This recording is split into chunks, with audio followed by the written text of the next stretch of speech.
तो चलिए आज हम लोग देखते हैं बिज़नेस प्रेजेंटेशन। ये बेसिकली यूनिट 1 मैंने आपको करवा दी है और यूनिट 2 से आज हम लोग स्टार्ट करेंगे। यूनिट 2 में सबसे पहले हम लोग पढ़ेंगे बिज़नेस प्रेजेंटेशन।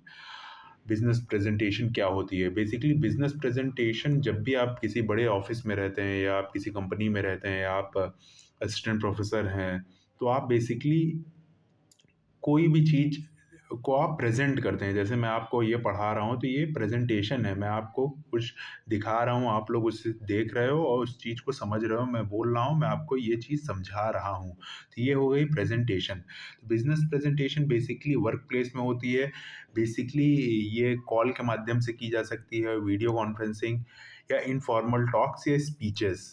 जो भी आप दूसरे को बोल के समझा रहे हो, तो वो स्पीच हो गया। इनफॉर्मल टॉक्स में आपको कोई चीज़ इनफॉर्मली मैं आपको कोई चीज़ समझा रहा हूँ, तो ये सारी पार्ट हैं बिज़नेस प्रेजेंटेशन का। बिज़नेस प्रेजेंटेशन बेसिकली आपकी पब्लिक स्पीकिंग को इम्प्रूव करता है। अब देखिए बिज़नेस प्रेजेंटेशन होता क्या है? Business presentation basically formal method होता है कम्युनिकेशन का।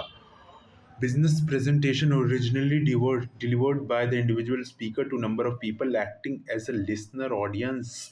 बेसिकली जो भी आप बोल रहे हो वो सामने वाले को समझ में आ रहा है कि नहीं आ रहा है। जब भी आप किसी बड़े बड़े कॉन्फ्रेंसेस में जाते हैं तो आप लोग देखते होंगे कि वो कोई चीज़ आपको प्रेजेंट कर रहा है। प्रेजेंट आपको कोई चीज़ बोर्ड पे लिख के प्रेजेंट कर सकता है, आपको पीपीटी के माध्यम से आपको कोई भी चीज़ वो प्रेजेंट कर सकता है। वो आपको जो बता रहा है वो पीपीटी के माध्यम से, चार्ट के माध्यम से या ग्राफ के माध्यम से। तो ये होती है बिज़नेस प्रेजेंटेशन। अब एसेंशियल क्वालिटीज़ क्या हैं बिज़नेस प्रेजेंटेशन की? बेसिकली जो भी आप प्रेज़ेंट कर रहे हो उस चीज़ के बारे में आपको आगे से इन्फॉर्मेशन होनी चाहिए। इन्फॉर्मेशन सबसे ज़्यादा ज़रूरी है बिज़नेस प्रेजेंटेशन के लिए। जैसे मान लीजिए मुझे आपको यही पढ़ाना है बिज़नेस प्रेजेंटेशन, तो बिज़नेस प्रेजेंटेशन मैं खुद घर से पढ़ के आऊँगा, तभी मैं आप लोगों को सही से अच्छे से पढ़ा पाऊँगा। अगर मुझे बिज़नेस प्रेजेंटेशन की या प्रेजेंटेशन देने की जानकारी नहीं होगी तो मैं आपको नहीं दे पाऊँगा। फिर जो भी आप प्रेज़ेंट कर रहे हो वो अपीलिंग होना चाहिए। अपीलिंग इन द सेंस मतलब वो लोगों को समझ में आना चाहिए। लोग उसे सुन के या उसे देख के लोगों को बोरियत नहीं महसूस होनी चाहिए। तो जो भी आप प्रेज़ेंट कर रहे हो वो अपीलिंग होनी चाहिए, लॉन्ग लास्टिंग इम्पैक्ट क्रिएट करे उन लोग के माइंड पे कि वो घर जाके भी अगर बैठ रहे हैं तो वो जो आपने बोला है उसी चीज़ के बारे में वो लोग सोच रहे हैं। फिर तीसरी चीज़ क्या आती है उसमें डाटा, फैक्ट एंड फिगर। जो भी आप प्रेज़ेंट कर रहे हो, जैसे मान लीजिए कि आपको पॉपुलेशन के बारे में कोई चीज़ आप प्रेज़ेंट कर रहे हो, तो उसका डाटा, फैक्ट, फिगर लिखिए कि क्या है सेक्स रेशियो बॉयज़ का, गर्ल्स का इंडिया में। तो ये सारे डाटा, फैक्ट, फिगर आपको देने रहते हैं। फिर थर्ड पॉइंट क्या बोला? पर्सुएसिव। पर्सुएसिव का मतलब क्या होता है कि ऑडियंस का जो जो आप प्रेज़ेंट कर रहे हो वो अटेंशन ग्रैब करे। मतलब जो भी चीज़ आप बोल रहे हो ऑडियंस एकदम ध्यान से सुने, ऑडियंस को ये लगे कि हाँ भाई मुझे मैं अगर इनकी प्रेज़ेंटेशन अगर मैं देखने आया हूँ या सुनने आया हूँ तो मुझे कुछ नया जानने को मिला। फिर हम लोग देखते हैं कि आपको कैसे प्रिपेयर करना है अपना प्रेजेंटेशन। तो प्रिपरेशन के ऑफ प्रेजेंटेशन के बारे में बेसिकली रोज़बेरी और लेमॉइन ने 1986 में 4 स्टेप बताए कि ऐसे आपको प्रिपेयर करना चाहिए अपना प्रेजेंटेशन। तो पहले वो बोलते हैं कि जो भी आप प्रेज़ेंट करने वाले हो उसको सही से पहले ऑर्गेनाइज़ करो। अब जैसे मुझे आपको ये चीज़ पढ़ानी है, बिज़नेस प्रेजेंटेशन बनानी है, तो मैं आगे से नोट्स बना के ले आया। मुझे कब क्या चीज़ बोलनी है, तो मेरे दिमाग में एक मोटा-मोटा आइडिया पूरा बना हुआ है कि कैसे मैं चीज़ें आपको कन्वे करूँगा, कैसे मैं आपको बताऊँगा। तो मैं ऑर्गेनाइज़ करी है चीज़ें। फिर कंस्ट्रक्ट द प्रेजेंटेशन मतलब जो भी आप चीज़ बोलने वाले हो, पहले आप इंट्रोड्यूस करोगे, फिर उसके बॉडी का पार्ट अलग होगा, फिर कंक्लूड करोगे। तो ये चीज़ें आपको आगे से पता रहनी चाहिए। फिर क्या होता है? प्रैक्टिस। जो भी चीज़ आप प्रेज़ेंट करने वाले हो, तो उसकी 1 दिन पहले या शीशे के सामने आपको प्रैक्टिस कर लो ताकि आप स्टेज पे जाके एकदम स्टक ना हो जाओ, आप घबरा ना जाओ। फिर चौथा होता है डिलीवरिंग द प्रेजेंटेशन। अब ये फाइनल डे होता है कि जब आपको स्टेज पे खड़े होके सबके सामने अपनी प्रेजेंटेशन को प्रेजेंट करना है।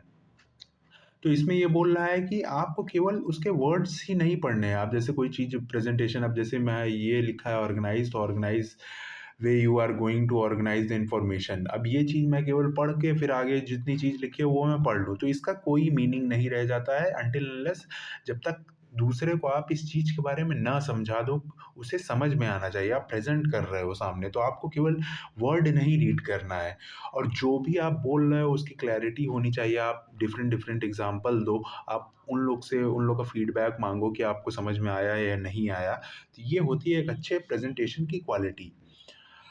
फिर हम लोग देखते हैं presenting positive image through verbal and non verbal communication.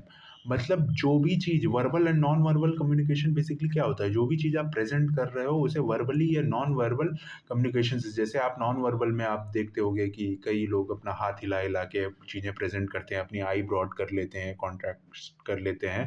तो ये सारी चीज़ें नॉन वर्बल का पार्ट हो जाती हैं। वही वर्बल जो आप बोल रहे हो, आप दूसरों से फीडबैक उनका ले रहे हो, तो ये सारी ये सारी पॉजिटिव इमेज आपका शो करता है जब भी आप प्रेज़ेंट करते हो कोई अपनी प्रेज़ेंटेशन।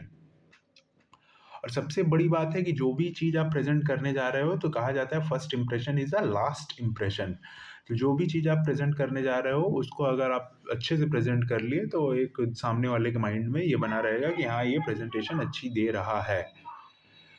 फिर हम लोग देखते हैं कि जो भी आप चीज़ प्रेज़ेंट कर रहे हो, आपकी वॉइस का टोन कैसा है, आप ज़्यादा तेज़ तो नहीं बोल रहे हो, आप ज़्यादा धीरे तो नहीं बोल रहे हो, आप कैसे बात कर रहे हो, कैसे लोगों को समझा रहे हो, क्या वोकैब जो आप बोल रहे हो वो लोगों को समझ में आ रही है कि नहीं आ रही है। तो ये भी सारा इम्पोर्टेंट चीज़ है बिज़नेस प्रेज़ेंटेशन के लिए।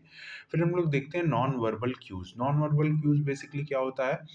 नॉन वर्बल क्यूज़ बेसिकली पहले हम लोग देखते हैं वर्बल क्यूज़। वर्बल क्यूज़ क्या होता है? वर्बल क्यूज़ बेसिकली जो आप बोलते हो, जैसे आपकी वॉल्यूम हो गई, वॉल्यूम मतलब वॉइस हो गई, आप कितनी तेज़ बोल रहे हो, कितनी धीरे बोल रहे हो। फिर आपका पेस हो गया, जैसे आप स्टेज पे आप कई लोगों को देखते होंगे कि जाते-मान वो घबराने लगते हैं। ये फिर आप देखो टोन एंड डायनामिक जो आपके बोल रहे हो उसकी टोन कैसी है, ऊपर है, नीचे है। फिर आप देखो अवॉइड फिलर वर्ड्स, जैसे कई लोगों को आप इंटरव्यू में सुने होंगे यू नो बार-बार, सो एंड जो कई बार बोलते हैं, तो ये सारे पार्ट हैं वर्बल क्यूज़ के। फिर कई लोग पॉज़ एंड साइलेंस लेते हैं। पॉज़ एंड साइलेंस लेने का सबसे बेस्ट बेनिफिट उन लोग को ये मिलता है कि जो सामने वाला व्यक्ति है वो जो भी चीज़ आपने पहले बोल चुकी है उसके बारे में थोड़ा वो सोच लेगा और थोड़ा आपको भी आगे जो बोलना है उस आपको याद आ जाएगा।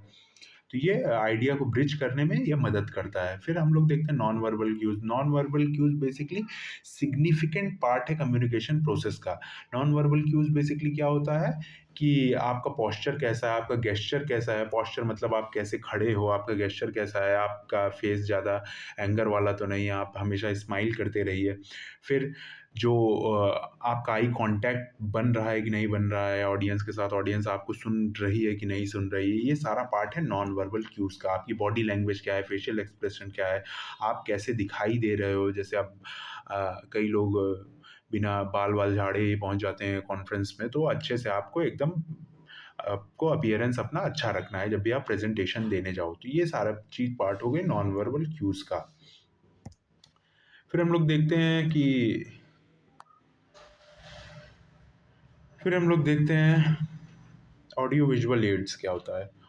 ऑडियो विजुअल एड्स बेसिकली मदद करता है, जैसे मान लीजिए आपका हो गया रेडियो हो गया, फिर आपकी टीवी हो गई, ये सारी चीज़ पार्ट होती हैं ऑडियो विजुअल एड्स का। इसका बेसिकली फंक्शन क्या होता है, जैसे मान लीजिए कोई चीज़ आप देख रहे हैं, कोई चीज़ सामने देख रहे हैं, तो मिस इंटरप्रिटेशन के चांसेस उससे डिक्रीज़ हो जाते हैं और आपका अटेंशन, इंटरेस्ट उस चीज़ में बना रहता है। ऑडियो विजुअल एड का बेसिकली वाइडर रीच है, फ़ैमिलियरिटी है। अब जैसे टीवी आप पूरे कॉन्टिनेंट आप घूम लीजिए, पूरी देश दुनिया घूम लीजिए, टीवी आपको हर जगह मिल जाएगी, मोबाइल आपको हर जगह मिल जाएगी। तो ये सारा पार्ट होते हैं ऑडियो विजुअल एड्स का। ऑडियो विजुअल एड्स के फिर डिफरेंट टाइप्स हम लोग देखते हैं। पहला हो गया टेप रिकॉर्डर, फिर दूसरा हो गया फॉइल फॉर्मेट MP3, फिर थर्ड हो गया board, black board, white board, chalk board, फिर हम लोग फोर्थ देखते हैं पिक्चर एंड फोटोग्राफ, फिर फिफ्थ हो गया फ्लैश कार्ड, सिक्स्थ हो गया चार्ट एंड सेवन्थ हो गया वीडियो प्रोजेक्टर। ये बेसिकली पार्ट हैं ऑडियो विजुअल एड्स का। जैसे अब पहले के ज़माने में टेप रिकॉर्डर चलते थे, तो लोग उस चीज़ पे न्यूज़ आती थी, ऑल इंडिया रेडियो का न्यूज़ चैनल था, तो लोग रात में न्यूज़ उसी रेडियो पे सुनते थे। आज के ज़माने में हम लोग के पास मोबाइल है, हम लोग के पास तुरंत इन्फॉर्मेशन पहुँच जाती है। तो ये सारा पार्ट है ऑडियो विजुअल एड्स। फिर हम लोग देखते हैं बिज़नेस लेटर कैसे लिखा जाता है। लेटर बेसिकली मैं प्रीवियस क्लास में आपको बता चुका हूँ लेटर कैसे लिखते हैं। अब लेटर अगर आपको विद इन ऑर्गेनाइजेशन लिखना हो तो लेटर कितने प्रकार के होते हैं, कितने टाइप्स के होते हैं। पहले होता है थैंक यू लेटर। क्या होता है, जैसे कलीग या एम्प्लॉयर आपका कोई जॉइन करने आया है तो आप उसे थैंक यू लेटर लिखेंगे। अपॉलजी लेटर मतलब कोई आपसे मिस्टेक हो गई किसी कंपनी में तो आप अपने सीनियर को अपॉलजी लेटर लिखते हो। रेजिग्नेशन लेटर बेसिकली जो भी कंपनी है वो आपके खिलाफ लिखती है कि आपको, या आप कंपनी से रिज़ाइन देने वाले हो तब आप लिखोगे कि हाँ, मुझे फलाँ तारीख को फलाँ दिन मुझे रिज़ाइन करना है, मैं फर्दर स्टडी मैं परस्यू करने जा रहा हूँ। फिर फोर्थ आप देखो कि ऑफ़िस मेमोरेंडम। ऑफ़िस मेमोरेंडम क्या बेसिकली होता है कि जो भी, जैसे मान लीजिए कोई ऑफ़िस है या कोई कंपनी है, वो उसे अपने लोगों से बात करनी है तो वो ऑफ़िस मेमोरेंडम निकालती है, जिससे नंबर ऑफ़ एम्प्लॉइज़ से वो फ़ॉर्मली वे में बात कर सके। फिर होता है request letter. Request letter basically क्या होता है कि कोई चीज़ आपको वर्क प्लेस पे ले आनी है, जैसे मान लीजिए आरओ आपका काम नहीं कर रहा है या आपको कॉफ़ी मशीन अगर आपको चाहिए अपने वर्क प्लेस पे, तो आप रिक्वेस्ट लेटर लिखोगे अपने सीनियर को कि कॉफ़ी मशीन हम लोग को प्रोवाइड कराई जाए, हम लोग को कॉफ़ी पीनी रहती है। फिर आप देखो letter from top management. Letter अगर टॉप मैनेजमेंट से लिखा जाए तो कितने टाइप्स के होते हैं। फिर पहला होता है ऑफ़र लेटर। ऑफ़र लेटर जब भी आप कोई नई कंपनी जॉइन करने जाते हो तो आपको ऑफ़र लेटर आता है, उसमें आपकी हायरिंग डिटेल्स सारी मेंशन दी रही हुई रहती हैं, जैसे joining date, salary, promotion, benefit आपको क्या मिलेगा, कंडीशन क्या है एम्प्लॉयमेंट का। फिर सेकंड होता है welcome letter. Welcome letter basically क्या होता है, जो भी नए पीपल आते हैं कंपनी में उन लोग को वेलकम लेटर बेसिकली दिया जाता है। फिर थर्ड होता है कमेंडेशन लेटर। क्या होता है, जब भी आप किसी कंपनी में एक्सेप्शनल परफॉर्मेंस आपका रहता है तो आपको कमेंडेशन लेटर देते हैं। फिर फोर्थ होता है termination. Termination basically basically company आपके खिलाफ लिखती है कि आपको ये टर्मिनेट किया जाता है हमारी कंपनी से। फिर हम लोग देखते हैं सर्कुलर क्या होता है। सर्कुलर बेसिकली एक जो भी कंपनी है उसके ग्रुप में, उसके सर्कल में सर्कुलर रिलीज़ किया जाता है। जैसे मान लीजिए कंपनी में 100 एम्प्लॉय काम कर रहे हैं तो 100 एम्प्लॉय के लिए सर्कुलर जारी होगा। अब सर्कुलर बेसिकली क्या हो, किस चीज़ के लिए हो सकता है, बेसिकली ड्रेस कोड के लिए हो सकता है सर्कुलर कि आज से आपको ये ड्रेस कोड पहन के आनी है। तो बेसिकली इसका फॉर्मेट क्या होता है सर्कुलर का, सर्कुलर नंबर, जैसे एक ये पेपर है तो ये समझिए पेपर है। अब यहाँ पे सर्कुलर नंबर लिखा रहेगा, इधर डेट लिखी रहेगी, इधर जैसे जो भी उस टॉपिक है, जो भी जैसे हमको रिवाइज्ड वर्किंग आवर का ये सर्कुलर निकालना है तो मैं रिवाइज्ड वर्किंग आवर लिखूँगा। फिर all employees of X Y Z company में पूरा अपना सर्कुलर कंप्लीट करूँगा। तो ये होता है सर्कुलर। फिर हम लोग लास्ट में एबीसी, फिर comma CEO of X Y Z company. तो ये होता है सर्कुलर। फिर हम लोग देखते हैं कि मेमो क्या होता है। मेमो बेसिकली इंटरनल कम्युनिकेशन के लिए यूज़ किया जाता है। Convenient and flexible role within organization, preferred convey information writing. Basically ये क्या होते हैं, ऑफिशियल होते हैं मेमो और basically circular. Circular basically group of people के लिए लिखा जाता है, वहीं मेमो भी अपने ही कंपनी के लोगों के लिए लिखा जाता है। मेमो का फॉर्मेट हम लोग देखते हैं। मेमो बेसिकली जिस जो आप लिख रहे हो, जैसे आपको अपने एम्प्लॉयज़ के लिए लिखना है तो टू, फिर उसके बाद आता है फ्रॉम जो भी आपका नाम है, आपकी जॉब टाइटल लिखो, फिर डेट आता है, सब्जेक्ट आता है, ओपनिंग स्टेटमेंट, आप क्यों ये चीज़ लिख रहे हो तो आप लिखोगे I am writing to inform you that. फिर पूरा आप कॉन्टेक्स्ट दोगे तो ये हो जाता है मेमो आपका। फिर हम लोग देखते हैं report writing. Report writing basically जो भी आपको अभी पर्सनैलिटी डेवलपमेंट एंड कम्युनिकेशन में जो पढ़ना है वो रिपोर्ट राइटिंग काफ़ी लॉन्ग रिपोर्ट राइटिंग होती है। तो हम लोग देखते हैं रिपोर्ट राइटिंग पहले होती क्या है। रिपोर्ट राइटिंग बेसिकली आपको, जैसे मान लीजिए आपको किसी चीज़ के ऊपर रिपोर्ट लिखना है या पॉल्यूशन के ऊपर रिपोर्ट लिखना है तो रिपोर्ट राइटिंग बेसिकली एक पूरे बुक फॉर्मेट में रहती है कि आपके पास एक बड़ी सी बुक रहेगी तो उसमें आप बेसिकली अपनी रिपोर्ट का टाइटल दोगे, एब्स्ट्रैक्ट लिखोगे। एब्स्ट्रैक्ट बेसिकली समरी होती है अपनी, आप अपनी रिपोर्ट की समरी लिखोगे, कॉन्टेक्स्ट करोगे, उसका चैप्टराइजेशन करोगे, पेज नंबर सारा लिखोगे। फिर एक्नॉलेजमेंट, असेसमेंट, फिर ग्लॉसरी ऑफ टेक्निकल टर्म, मतलब जो भी आपने टेक्निकल टर्म्स दिए हैं वो सारी चीज़ आप एक पेज पे वो सारा लिखोगे ताकि लोगों ईज़िली से वो समझ पाएँ। फिर इंट्रोडक्शन दोगे, डिस्कशन, कंक्लूजन, फिर अपेंडिक्स आएगा, chart, graph and raw data. ये सारी चीज़ें रिपोर्ट राइटिंग में होती हैं। और वहीं जैसे आपके सिलेबस में ये वाली रिपोर्ट राइटिंग है, जैसे अभी आप लोग यूपीएससी का सीएपीएफ का एग्ज़ाम अगर दिए होगे या देते होगे, तो उसमें बहुत short report writing by special correspondence XYZ, फिर आप यहाँ रिपोर्ट आ जाती है। तो ये बेसिकली यूपीएससी में होता है, जबकि आपके इसमें बहुत बड़ी रिपोर्ट राइटिंग होती है। फिर हम लोग नेक्स्ट देखते हैं barrier to communication. Barrier to communication क्या होता है? Might cause misunderstanding can result in inaccurate information being communicated. Barrier basically क्या होता है कि आपके पास कोई इन्फॉर्मेशन गलत पहुंच पाए बैरियर होने के कारण। बैरियर कुछ भी हो सकता है, जैसे मेरी आवाज़ आप तक ना पहुंच पाए, या कोई जब मैं आपसे बात कर रहा हूँ कोई चिल्लाने लगे, तो ये सारे बैरियर हो जाते हैं। तो बैरियर के भी डिफरेंट डिफरेंट टाइप्स होते हैं। तो फर्स्ट टाइप क्या होता है? Semantic barrier. सीमेंटिक बैरियर क्या होता है? Basically language barrier. Semantic barrier को लैंग्वेज बैरियर भी कहते हैं। जैसे नॉर्थ इंडिया साउथ इंडिया दोनों में लैंग्वेज का डिफरेंस आ जाता है। नॉर्थ में हिंदी इंग्लिश बोली जाती है, साउथ में इंग्लिश तमिल तेलुगु कन्नड़ ये सारी बोली जाएगी। तो लैंग्वेज के कारण अगर कोई बैरियर आ रहा है तो उसे सीमेंटिक बैरियर बोलते हैं। फिर हम लोग सेकंड देखते हैं psychological barrier. Psychological barrier basically क्या होता है? जैसे आप तक कोई चीज़ें सही से, मैं जो बोल रहा हूँ वो नहीं पहुँच पा रहे हैं, आप एंग्ज़ायटी में हैं, आप मेरी चीज़ें सही से नहीं समझ पा रहे हैं, तो वो सारा पार्ट हो जाता है साइकोलॉजिकल बैरियर का। फिर थर्ड आता है ऑर्गेनाइज़ेशनल बैरियर। जैसे आपको अपने बॉस से बात करनी है अपने ऑफ़िस में, लेकिन ऐसे रूल्स एंड रेगुलेशन बने हुए हैं कि आपको एक चेन के थ्रू ही अपने बॉस से बात करने को मिलेगा, तो वो सारे बैरियर हो जाएँगे ऑर्गेनाइज़ेशनल बैरियर। फिर हम लोग देखते हैं cultural barrier. Cultural barrier basically India में डिफरेंट डिफरेंट कल्चर पाए जाते हैं, तो वो कल्चरल बैरियर हो जाएंगे। जैसे मान लीजिए नॉर्थ इंडिया साउथ इंडिया, तो ये दोनों में अगर बातचीत करनी है तो वहाँ कल्चरल बैरियर हम लोग को देखने को मिलेगा। फिर हम लोग देखते हैं physical barrier. Physical barrier basically होता है loud noise, lock door and enclosed space. क्या होता है फिजिकल बैरियर? बेसिकली होता है कोई आप के पास कान के पास खूब तेज तेज से चिल्ला रहा है, तो आप मेरी बात नहीं सुन पाओगे। आपके दरवाजे बंद है, बाहर से कोई कुछ बोल रहा है, आप नहीं सुन पाओगे। फिर हम लोग देखते हैं फिजियोलॉजिकल बैरियर। जैसे मान लीजिए कान से कोई कम सुनता है या कोई बोल नहीं पाता है, तो आप उसको अपनी बात नहीं सही से समझा पाओगे, तो ये होता है फिजियोलॉजिकल बैरियर। फिर हम लोग देखते हैं improving communication skill. Communication skill आप कैसे इम्प्रूव कर सकते हो? Be succinct and clear. Be succinct and clear basically क्या बोलता है? Word choice, less is more. मतलब कम बोलो लेकिन उचित बोलो, कम बोलो लेकिन दूसरे को वो बात समझ में आनी चाहिए। ये क्या बोल रहा है? Target audience ensure include all relevant information, remove superfluous element and flowery language. मतलब जो भी चीज़ आप बोल रहे हो कम बोलो और उसको ईजी लैंग्वेज में, लेमैन लैंग्वेज में समझाओ, ताकि सामने वाले को वो चीज़ समझ में आ जाए। अब जैसे शशि थरूर क्या बोलते हैं, बहुत फ्लावरी लैंग्वेज का यूज़ करते हैं, मतलब लोगों को उनकी जो भी बोली हुई चीज़ रहती है वो नहीं समझ में आती है। तो ये क्या बोल रहा है कि जो भी बोलो क्लियर बोलो, लोगों को, सामने वाले लोगों को वो चीज़ समझ में आनी चाहिए।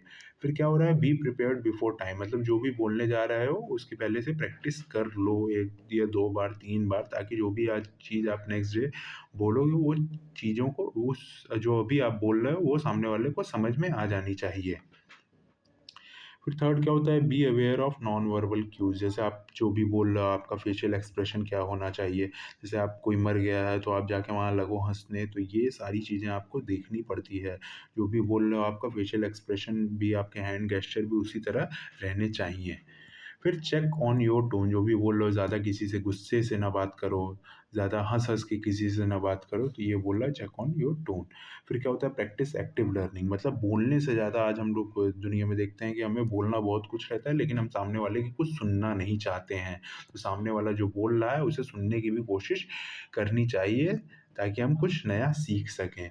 फिर ये क्या बोल रहा है? Build your own emotional intelligence. मतलब सामने वाले की फीलिंग्स आपको समझ में आनी चाहिए। जैसे कोई आपसे अगर छुट्टी मांग रहा है कि सर मुझे छुट्टी दे दो, मेरी वाइफ़ की तबीयत ख़राब है, मेरी वाइफ़ की हेल्थ नहीं सही है, तो आपको उसके उसके दर्द को आपको समझना चाहिए, आपको उसे छुट्टी दे देनी चाहिए, 1 डे का ऑफ दे देना चाहिए, 2 डे का ऑफ दे देना चाहिए। तो ये वही बोल रहा है, बिल्ड योर इमोशनल इंटेलिजेंस।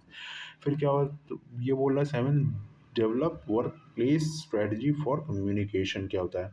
मतलब जो भी चीज़ आप जिस तक वो मैसेज पहुँचाना चाहते हो वो राइट आदमी तक पहुँच रहा है कि नहीं पहुँच रहा है। तो ये वही बात बोल रहा है कि कब किसको क्या बात बोलनी है, वो एक चैनल के थ्रू ही जानी चाहिए वो। जैसे मान लीजिए अगर ऑफ़िस में आप सीईओ हैं, आपको अपने मैनेजर से बात करनी है, तो ये एंश्योर हो कि जो भी आपकी बात है वो मैनेजर तक पहुँचे।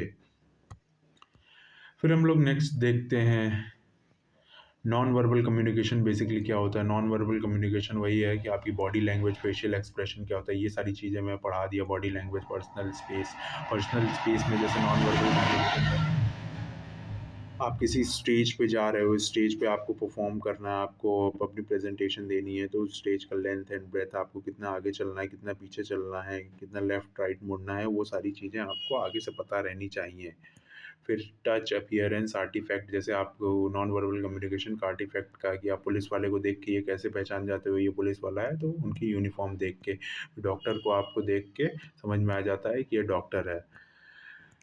फिर हम लोग देखते हैं इंपॉर्टेंस ऑफ लिसनिंग क्या होता है। लिसनिंग से क्या क्या इंपॉर्टेंस है? रिड्यूस मिसअंडरस्टैंडिंग, मतलब सामने वाले की बात अगर आप सुनोगे तो आप लोगों के बीच मतभेद घटते रहेंगे। बिल्ड एम्पैथी क्या होता है? आप दूसरों की फीलिंग्स को सही से समझ पाओगे। Limits judgement.